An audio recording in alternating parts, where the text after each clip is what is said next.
É isso aí, mais um dia de quarentena, a situação está se agravando, então queria começar esse programa lembrando para você ficar em casa sim, manter o isolamento social, evitar ir à rua sem necessidade, apenas para as questões essenciais, obviamente, e se você, claro, é um profissional de saúde, fica aí toda a nossa solidariedade e boas vibrações. E em função desse cenário aí que está exigindo mais e mais cuidados, eu tive uma ideia. E há muito tempo queria trazer para cá a Luciana, minha esposa, para a gente conversar sobre o que está acontecendo dentro da nossa cabeça quando a gente está semanas, meses, trancados dentro de casa.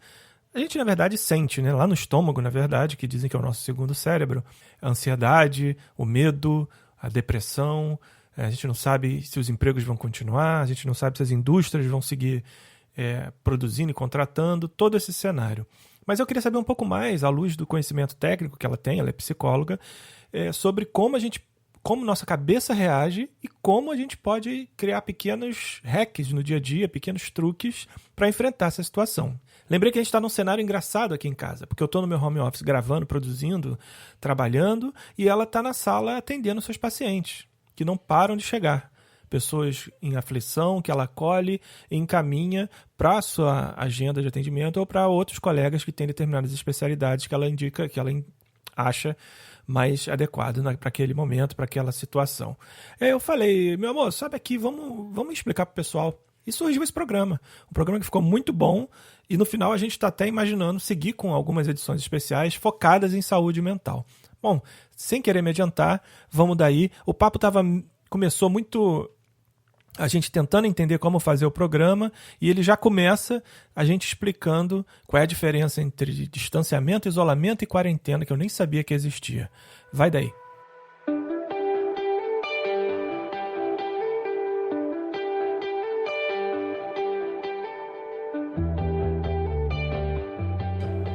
Primeiro, me fala quem é você na fila do pão. Preciso saber, as pessoas precisam saber quem é você. Olá, meu nome é Luciana Sarmento, sou psicóloga com especialização em sistêmica familiar. Estou trabalhando diretamente com a Fiocruz nesse momento de quarentena. Faço trabalhos voluntários de atendimento a pessoas de baixa renda de várias comunidades do Rio de Janeiro. E nesse momento o meu Instagram também está aberto para ajudar e estou ajudando, atendendo várias pessoas do mundo. E muitas pessoas ficam falando, não, é esse isolamento, é a quarentena, distanciamento, as pessoas não têm uma definição exata da diferenciação entre isso, né? E o que isso pode gerar, né? Dentro da nossa saúde mental. E hoje eu estou trazendo um pouco dessa explicação e como nós podemos nos sentir melhor dentro desse momento em que todos nós estamos vivendo. Mas só para entender um pouco, como foi esse programa da Fiocruz? Ele se baseia em que ele está treinando psicólogos, selecionando, só para as pessoas entenderem um pouquinho melhor. Não, a Fiocruz entrou em contato com os CRPs, solicitou um cadastro de todos os psicólogos do Brasil. CRP é o Conselho Regional de Psicologia? Sim, cada estado tem um, mas foi o CRP geral. Fiocruz do Distrito Federal, que fez essa solicitação. E depois dessa solicitação foi feita uma avaliação dos profissionais, foram feitos alguns testes, algumas pesquisas, e a partir disso nós entramos em um treinamento com alguns profissionais que já trabalham em linha de frente de desastres e guerras e emergências.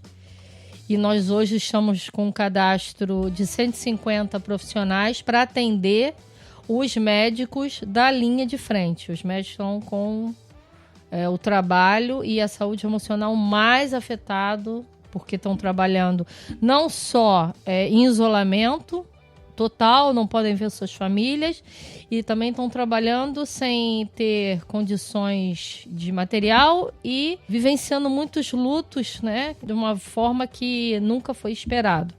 Então, o trabalho hoje dessa equipe de psicólogos, que vai começar agora, é nós darmos esse suporte emocional para esses profissionais. Tá, e pensando aqui no cidadão comum, a gente está mega solidarizado com todo mundo que está na linha de frente, e esse trabalho é muito importante, bacana, a Fiocruz ter tomado essa decisão e estruturado esse programa, mas que dica a gente poderia dar para o cidadão comum que está em casa, não está na linha de frente, graças a Deus, mas também está em isolamento, distanciamento social?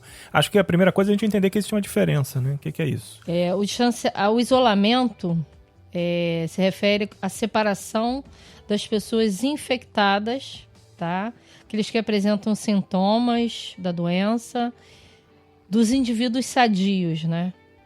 Isso é isolamento.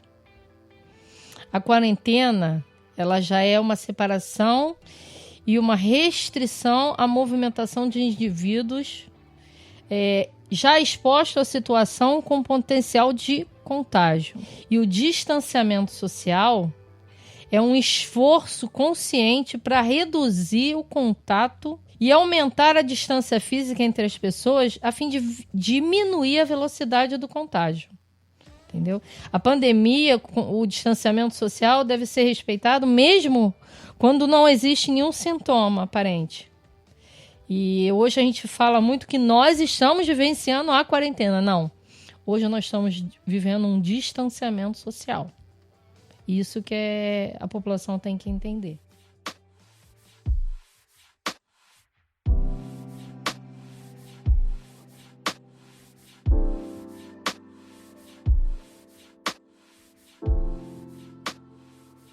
Mas acho que talvez falte para as pessoas entenderem como o cérebro está funcionando nesse momento, né? O que você pode falar para a gente, assim, de como a cabeça de cada um reage de forma geral, assim, né? A esse tipo de situação que é nova para a maioria, acho que para nossa geração é nova, né? Para todo mundo, assim. O distanciamento social, ele gera nós, né? Todos, porque é um momento que eu falo muito que nem nossos avós vivenciaram e passaram isso pra gente. Então, nós estamos aprendendo sozinhos na pancada, né? Literalmente. E alguns esses estressores costumam dificultar ainda mais a nossa adaptações a essas restrições necessárias, né? Algum desses a gente pode destacar a duração prolongada dessas medidas do distanciamento social nos deixa, né, cada vez mais ansiosos. O medo de ser infectado ou de infectar outra pessoa, né, cria na gente uma insegurança, um pavor de até olhar uma pessoa na rua e essa pessoa passar ao nosso lado. A frustração, o tédio da perda da rotina, da nossa rotina de trabalho, da nossa rotina usual. O básico, levar um filho na escola, pegar um ônibus, entrar no nosso carro e ir trabalhar. São coisas que nós fomos criados para estar preparados para isso. As informações insuficientes ou até inadequadas. A gente recebe tanta informação que a gente não sabe o que é real, o que é exagerado, o que é mentira. Um jornal fala uma coisa, outro jornal fala outra, e a gente fica no meio dessa explosão de brigas e de dúvidas. Suprimentos. Que suprimentos suficientes são esses que estão faltando? No início do distanciamento social, não era aconselhável usar máscara, porque automaticamente não tinha máscara para os médicos e os enfermeiros usarem. Então, não usem máscara. E aí, a partir de um momento, não, vamos usar máscaras. Vamos manter a nossa casa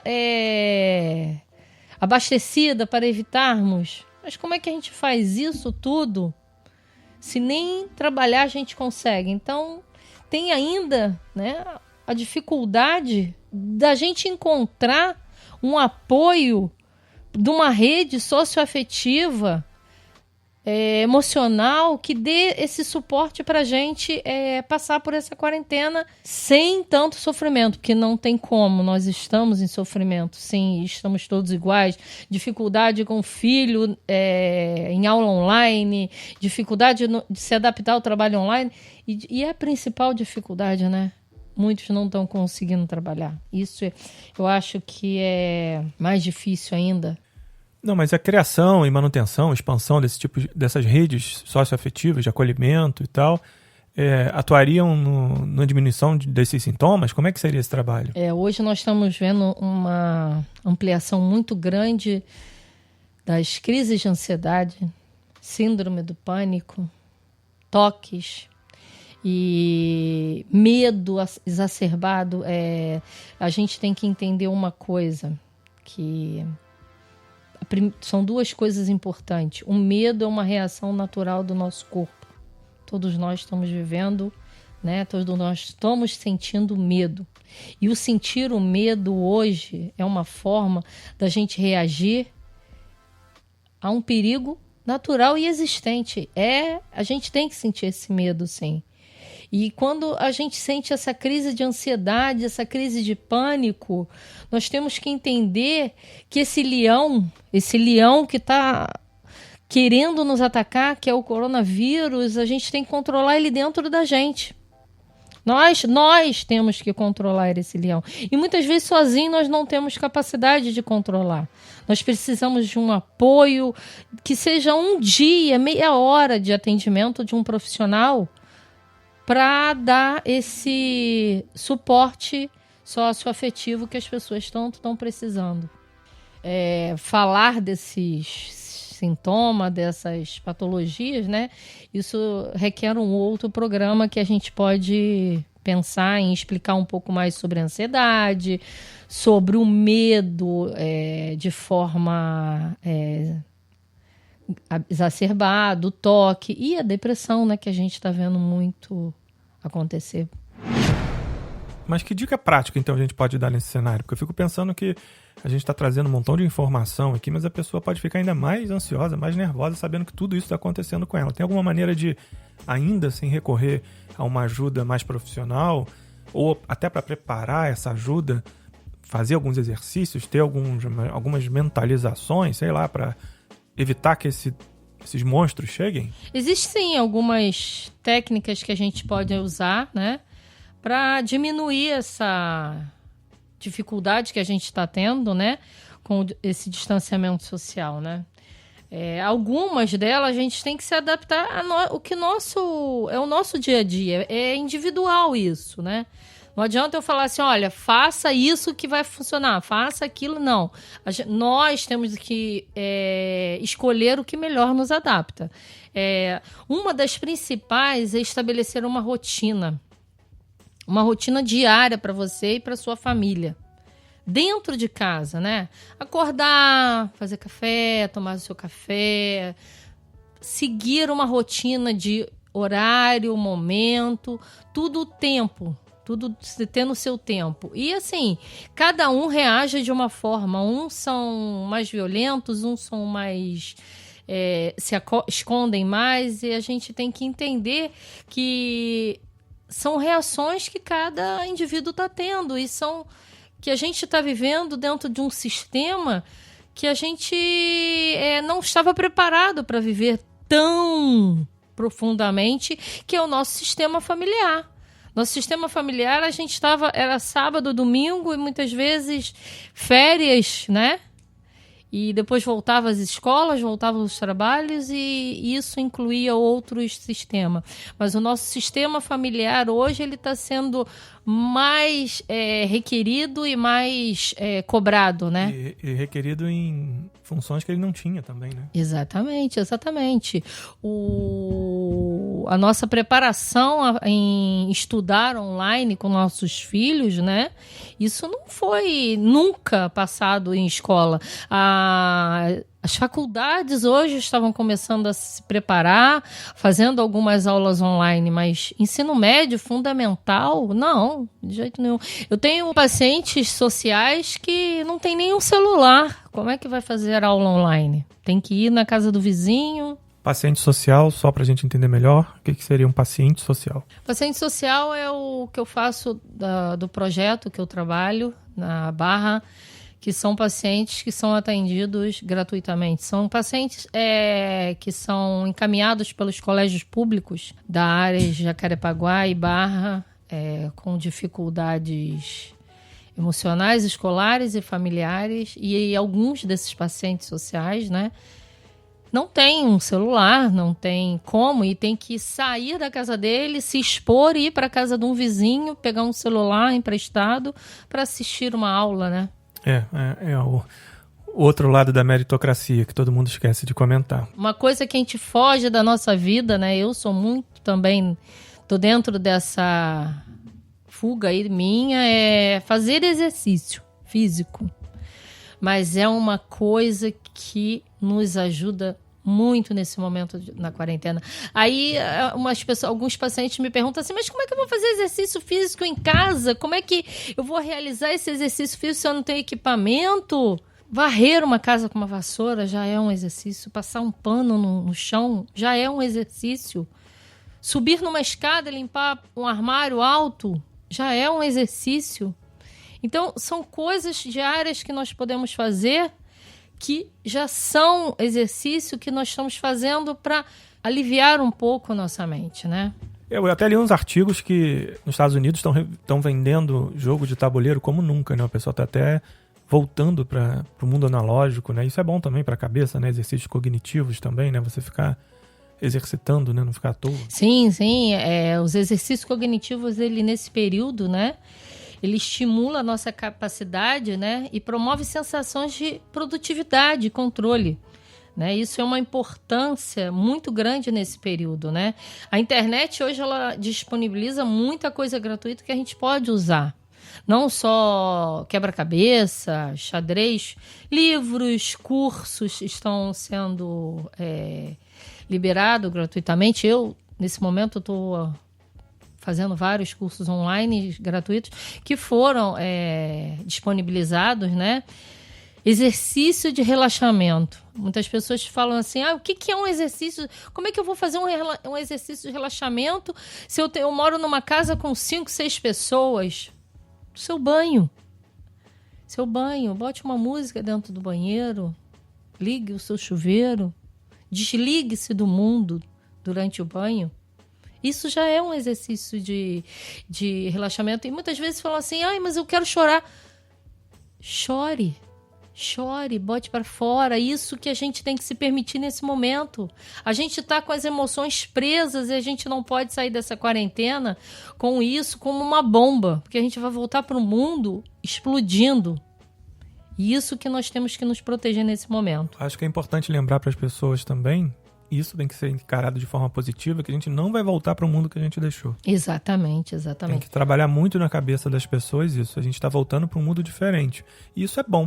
Porque a gente tem na mão ferramentas para criar coisas, para apagar coisas que a gente não gostava, sugerir novas estruturas, novas maneiras de trabalhar. Empresas, por exemplo, estão simplificando a maneira de trabalhar. Participo de alguns grupos profissionais que estão desburocratizando sua forma de trabalhar. E uma importante dica mesmo é participar de grupos online. Telefonema, ligar para as pessoas, ligar para os idosos, fazer lives com os idosos. Eu tenho atendido muitos idosos dentro de casa, né? E o revezamento entre a família e ligar e falar com esses idosos nesse momento é muito importante, porque eles estão se sentindo não só presos e isolados, também como sendo o ponto principal, o início e o risco maior. Então, muitos que eu falam assim, não, eu sei que eu vou pegar e eu vou morrer. Então, é isso que a gente tem que cuidar, né, da nossos idosos, da nossa família. Quem não tem família, muitos familiares moram longe, não tem como falar por telefone, essas coisas. Faça grupos online de amigos. Busque na internet fazer esses grupos. E uma coisa muito importante que está acontecendo, o uso abusivo do álcool. É uma coisa que eu falo bastante. O álcool ele diminui a nossa imunidade, ele deixa a gente bem estável, a nossa saúde. E o uso abusivo do álcool agora na quarentena é um ponto que a gente deveria muito evitar. Troque o álcool por outra coisa, entendeu? Troque o álcool. E outra coisa também, a gente fica se cobrando, eu vou comer muito, eu vou fazer isso. Faça igual a mim, esconde a balança. Esconde a balança. Não olha pra cara dela, não. Ela tá nos perseguindo. Foi você que escondeu, então, né? Foi. Não pergunta, não, que eu não vou falar onde tá, não. Tá bom, então. Pô, excelente. A gente já tá aqui com um tempo bacana aqui pro Corona Diário. E fala aí, minha filha. Esposa. Que mensagem final você deixa pros ouvintes? Eu espero ter ajudado, colaborado, passado um pouco, né, mais de informações reais que nos deixam mais seguros, mais confortáveis. Confortáveis, entre aspas, né, porque ninguém está, mas uma informação verdadeira, né, que a gente pode entender de verdade que momento é esse que nós estamos vivendo. E que nós estamos vivendo esse momento, sim, juntos da mesma forma, com os mesmos sentimentos, emoções, de forma exacerbada. Ah, mas peraí. Quem quiser encontrar você na internet depois do programa aqui, como é que faz? É Instagram, né? Eu tenho Instagram, tô até usando muito esse Instagram hoje para trabalho, sim, emergencial, né? Atendendo as pessoas de forma... uma consulta, a pessoa já se sente melhor. O meu Instagram é Luciana Sarmento _PC. PSI, Pato, Sacola, Igreja. Isso. E lá eu coloco muitos posts, muitas dicas de como nós estarmos juntos nesse distanciamento social, né? Que eu acho que o mais importante é estarmos juntos. Mesmo distante, mesmo sem o nosso abraço. Engraçado que ontem, no final do Big Brother, né? O Thiago Live, ele falou uma frase que me chamou muito a atenção. Ver os participantes do Big Brother se abraçando era um modo da gente se sentir também abraçado. Exatamente isso. Um carinho dado no Big Brother entre eles nos deixava mais confortável, porque nós estamos... O brasileiro é um povo, né, que gosta muito de toque, de abraço. E hoje, sem esse toque, esse abraço, a gente fica muito abalado, muito né? Muito sensível. Pô, tô com uma ideia aqui, a gente fazer mais alguns programas sobre cada uma desses desequilíbrios, desses transtornos, pra pessoa aprender a identificar e tal. O que você acha? A gente pode deixar em aberto e pedir dicas, né? O que tá afligindo a você? E o que você quer saber mais um pouquinho pra entender nesse momento? A gente pode aproveitar os canais que a gente tem aqui no Corona Diário, em mauramaral.com/direto. Você vai ser jogado pro nosso grupinho do WhatsApp, você manda um áudio lá pra mim, que a gente vai ouvir junto aqui. E pode até tocar no ar, se você autorizar, ou não também, a gente pode deixar isso genérico. E pode mandar um e-mail também para mim, eu sou @mauramaral.com, ou para Luciana Sarmento também, em contato @lucianasarmento.psc. O site dela é um e-mail diferente. Ou pelo Instagram também, e a gente traz aqui, certo? Certo, isso aí. Vamos deixar vocês aí dizerem quais são... O que tá te trazendo mais desconforto, e a gente vai junto aqui trabalhar e se ajudar um pouquinho mais. É isso aí. Essa foi mais uma edição do spin-off do mauramaral.com, o Corona Diário, em que a gente traz rapidamente dicas para quem não tinha se planejado, mas se viu obrigado a trabalhar em casa nessa pandemia, no coronavírus, no Covid, e está enfrentando essas dificuldades. Era um desejo que eu tinha de trazer esse desdobramento de saúde mental. Trouxe aqui a Luciana. Trouxe não, né? A Luciana está aqui. Tá em casa todo dia. E aí a gente gravou junto. Nunca tínhamos gravado junto em 50 anos de podcast aí. E senti uma química, hein? Acho que a gente tem uma química, hein? Acho que vai dar pé. Então vamos lá. Vamos ver.